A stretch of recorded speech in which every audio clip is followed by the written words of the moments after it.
ও নবী আপনি জানেন কদরের রাতের দাম কি? নবীকে আল্লাহ নিজেই জবাব দিয়া বলেন, লাইলাতুল কদরি খায়রুম মিন আলফি শাহর। এই রাতের দাম কত? নবী বলেন 1000 মাস। ইবাদত করে যেই পরিমাণ সওয়াবের অধিকারী হবে, এর থেকেও বেশি সওয়াব পাবে ওই এক রাতের ইবাদতে।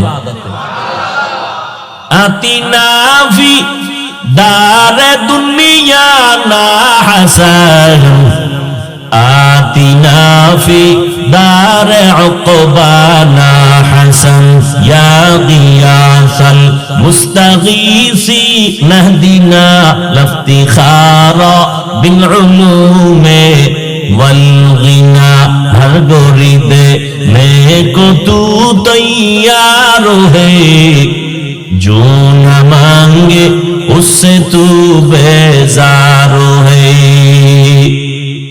রমজানে আল্লাহ কোরআন অবতীর্ণ করেছেন, রমজানের সম্মান বেড়ে গেল। রমজানের মধ্যে কদরের রাতে আল্লাহ কোরআন দিলেন, কদরের রাতের মান বেড়ে গেল। আল্লাহর নবী খুতবা দেওয়ার জন্য মিম্বারে উঠবেন, নবী 3 বার পড়লেন আমিন আমিন আমিন। সাহাবায়ে কেরামদের নবী বললেন, কেন বললাম জানেননি? জিবরাইল আমিন আসছেন, আসার পরে 3টা বদদোয়ার কথা বলেছেন। আল্লাহ বলেছেন, যারা রমজান মাস পাইল, গুনাহ থেকে নিজেকে বাঁচাইতে পারলো না, জাহান্নাম থেকে বাঁচতে পারলো না, ওই মানুষটা যেন ধ্বংস হয়ে যায়। আমি নবী তার সমর্থনে বলেছি আমিন। ফলাফল কি? আল্লাহও চায় ধ্বংস হয়ে যাও, জিব্রাইলও চায় ধ্বংস হয়ে যাও, আমি নবীও চাই যারা রমজান পাইয়া গুনাহ থেকে নিজেরে বাঁচাবার চেষ্টা করো না, আমি নবীও চাই সে ধ্বংস হয়ে যা। আল্লাহর ইবাদত করবেন, সব কাজের মূল ভিত্তির নাম মুহাব্বত। আল্লাহর মুহাব্বত বান্দার অন্তরে যখন আসবে, বান্দা তখন আল্লাহকে মানার জন্য পাগল হয়ে যাবে।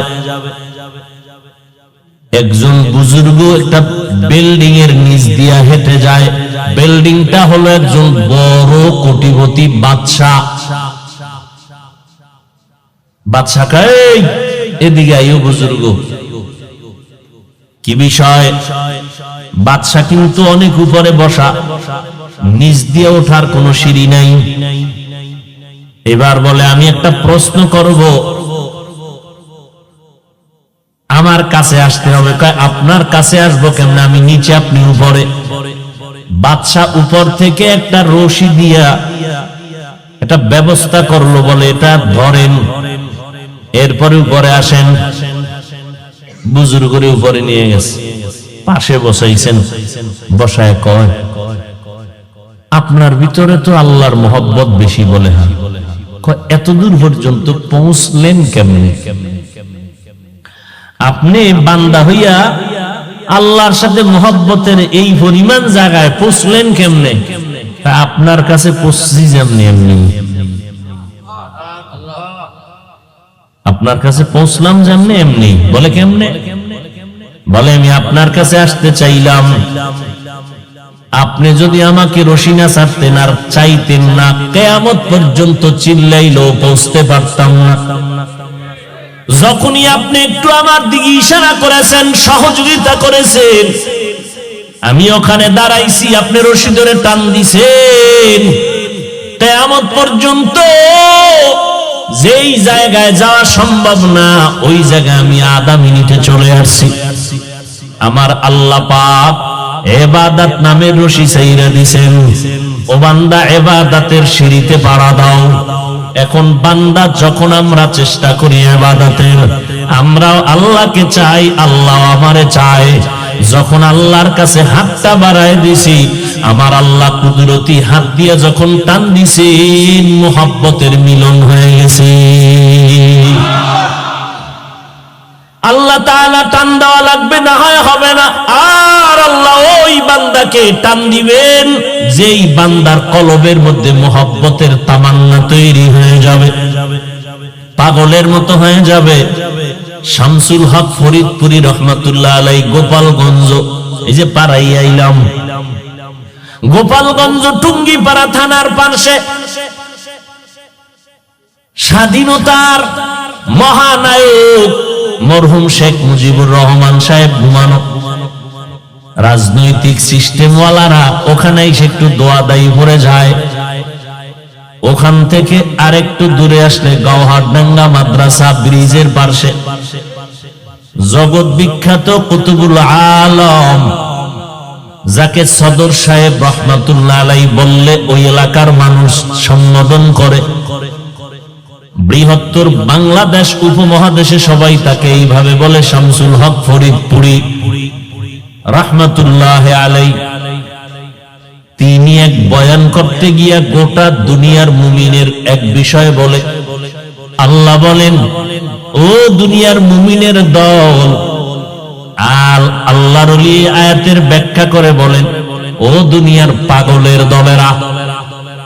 দুনিয়ার সবাই পাগল, কেউ টাকার পাগল, কেউ ক্ষমতার পাগল।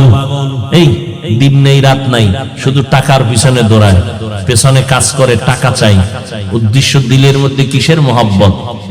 টাকা, সব ভালোবাসা। কেউ ক্ষমতার লোভে পড়ে আছে, লোভে ক্ষমতার মহব্বত, ক্ষমতার চেয়ার দরকার। মরে গেল ওখানে মরব, বেঁচে থাকলে ওখানে দিন রাত 24 ঘন্টা ক্ষমতার জিকির আর ফিকির।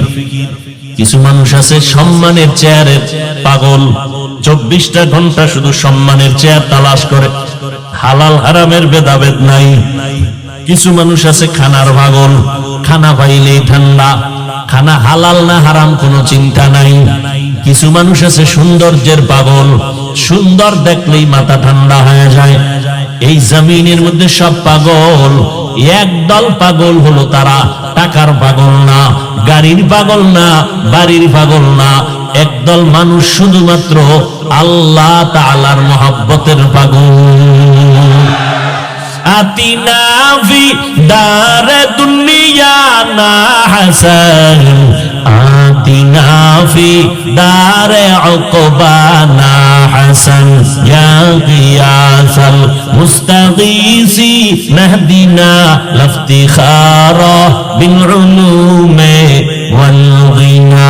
हर गरीबे नेको तू तैयार है, जो न मांगे उससे तू बेजार है। যে টাকার পাগল, 24টা ঘন্টা শুধু টাকার পেছনে দৌড়ায়, জিকির ফিকির টাকা। যেই লোকটা চেয়ারের পাগল, 24টা ঘন্টা তার চেয়ারের দিকে নিয়ে ধ্যান খেয়াল, জিকির আর ফিকির। যেই বান্দা সবসময় আমার আল্লাহ তালাশ করে, ওই বান্দা 24টা ঘন্টা কেন জবানে আল্লাহর জিকির হবে না? কি কার জিকির? আল্লাহর জিকির। ওই বান্দা সুযোগ পেলেই নামাজে দাঁড়ায় যায়, আল্লাহর আশিক। সময় পেলেই কোরআনের সাথে সম্পর্ক জড়ায় দেয়। রাতের বেলা সবাই ঘুমায় যায়, আশিক যারা তারা রাতের বেলা ঘুমায় না, সামান্য সময় ঘুমায়। গভীর রজনীতে আবার হাজির।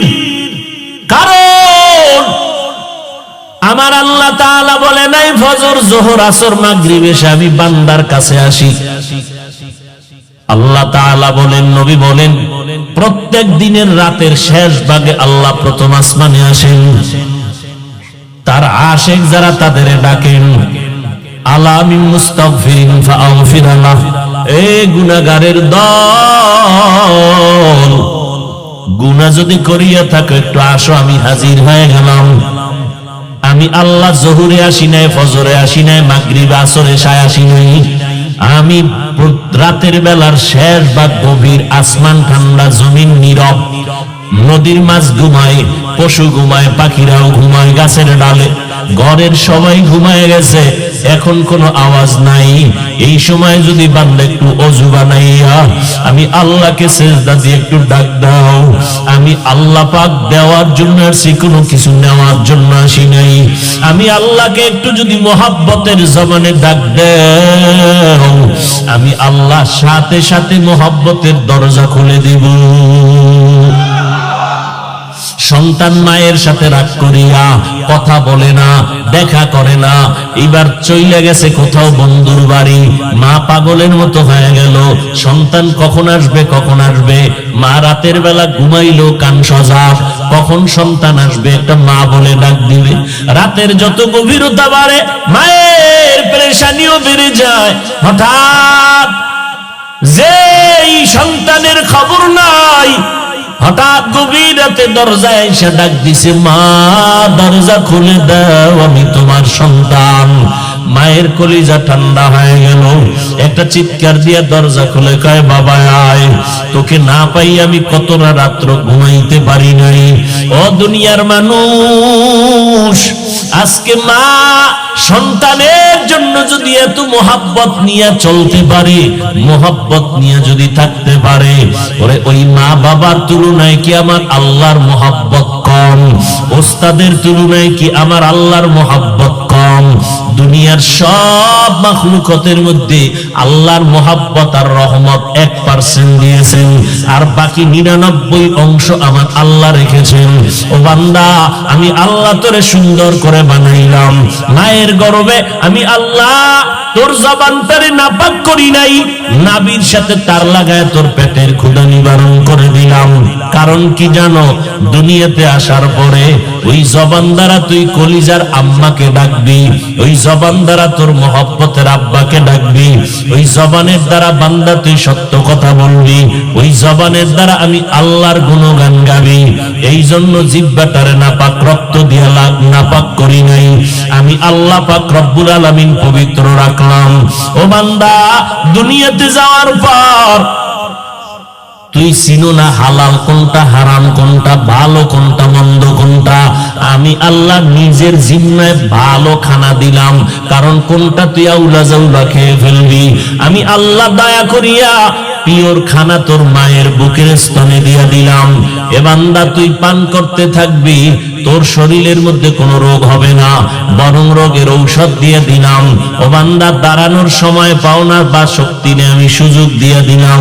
ও বান্দা, তোমার জবানটা আমি আল্লাহ পবিত্র রাখলাম, কিন্তু তুমি হারাম খাইয়া জবানটারে নাপাক করবা, এই জন্য আমি জবানটারে তোমারে দেই নাই। ও বান্দা, তোমার মুখে তুমি মিথ্যা বলিয়া নাপাক করবা, এই জন্য তোমার জিহ্বাটা বানাই নাই। বরং জবান দিয়া বান্দা তুমি হাঁটতে চলতে উঠতে বসতে কোরআন তেলাওয়াত করবা, আমি আল্লাহর নামের জিকির করবা। ওই জবানের দ্বারা মাঝে মাঝে আব্বা কয়ে ডাকো, মাকে মা কয়ে যখন ডাক দাও, মায়ের কলিজা ঠান্ডা হয়ে যায়। বাবাকে যখন আব্বু বলে ডাকো, বাবার কলিজা ঠান্ডা হয়ে যায়। আল্লাহ কয়, বান্দা যখন তুই আম্মু আম্মু বলে ডাকো, আব্বু আব্বু বলিয়া ডাকো, মা যতই ব্যস্ত থাক না কেন ডাকে সাড়া না দিয়া পারে না, মোহব্বতের টানে কাজকর্ম বন্ধ করে সন্তানের সামনে হাজির হয়ে যায়। ওরে বান্দা, ওই মা বাবার তুলনায় আমি আল্লাহর মায়া কি কম? ওরে আল্লাহর গোলাম, তুমি ওই মাকে মা বলে ডাকো, যখন বাবাকে বাবা বলে ডাক দাও, আমি আল্লাহ তো রাগ করি না, ডাকো। তবে মাঝে মাঝে আমি আল্লাহকে যদি একবার আল্লাহ বলে ডাক দাও, আমি আল্লাহ বড় খুশি হয়ে যাইতাম রে গোলাম। আমি আল্লাহ তো তোমার কাছে চাকরি টাকা পয়সা কিছুই চাই না, তোমারে আমি আল্লাহ শান্তির জীবন যাপনের জন্য সূর্যের আলো ফ্রি করে দিলাম, চাঁদের আলো ফ্রি করে দিলাম। ও বান্দা, বাতাস ফ্রি করে দিলাম, নদীর মাছ ফ্রি করে দিলাম। ও বান্দা, তোমার যা প্রয়োজন সব আমি ব্যবস্থা করে দিলাম, বিনিময় কিছুই চাই না। 24টা ঘন্টা দিয়া আমি পর্দা লাগায় দিলাম। এর মধ্যে বান্দা তুমি চাকরি করো, বাধা নাই, ব্যবসা করো, বাধা নাই, তুমি সংসার চালাও, কৃষি কাজ করো, বাধা নাই, লেখাপড়া করো, বাধা নাই। তবে বান্দা মাত্র 2টা ঘন্টা সময় তুমি আমি আল্লাহর মোহাব্বতে তোমার কল্যাণে ব্যয় করবা, তাও একত্রে না, যাতে তোমার কষ্ট হয়ে যাবে। আলাদা করে দিলাম, ফজরের 4 রাকাত নামাজে 20 মিনিট সময় দাও, এরপরে তুমি তোমার কাজে চলে যাও। আবার জোহরের 10 রাকাত নামাজে 20 মিনিট দাও, আবার তুমি তোমার দোকানে চলে যাও। আসরের 4 রাকাত নামাজে আবার 20 মিনিট দাও, আবার তুমি তোমার কাজে চলে যাও। আবার মাগরিবের 5 রাকাত নামাজে 20 মিনিট দাও, আবার তুমি তোমার দোকানে চলে যাও। ও বান্দা, এশার 9 রাকাত নামাজে 20 মিনিট দাও, এরপরে তুমি ঘরে যাও, সন্তানের সময় দাও, স্ত্রীকে সময় দাও, এরপরে তুমি আবার ঘুমায় যাও। ফজরের সময় ঘুম থেকে উঠিয়া আবার 4 রাকাত নামাজে 20 মিনিট সময় দাও। আমি আল্লাহ এমন ভাবে চাইলাম 2 ঘন্টা, যাতে তোমার ব্যবসাও নষ্ট না হয়, চাকরিরও ক্ষতি না হয়, লেখাপড়ারও ক্ষতি না হয়। আমি আল্লাহ তোরে এত ভালোবাসলাম, আমি আল্লাহর আলাদা কেউ নাই, আমি আল্লাহর ছেলে নাই, মেয়ে নাই, কেউ নাই। আমি আল্লাহ বড় আদর করে বান্দা তোরে বানাইছি। ও বান্দা, আমি তো সব সময় অপেক্ষায় থাকি তুই একবার আমি আল্লাহকে কখন ডাক দিবি, কখন একটু আইসা সেজদা করে আমি আল্লাহরে খুশি করবি। ও বান্দা, আমি আল্লাহ তো তোর কাছে টাকা পয়সা কিছুই চাই না। ওরে নবীর উম্মতের দল, আজ তুমি যতই ব্যস্ত, সাহাবায়ে কেরামদের থেকে তুমি ব্যস্ত হতে পারো নাই। তারা ব্যবসাও করেছেন, চাকরিও করেছেন, আবার সন্তান বিবাহ করে সন্তান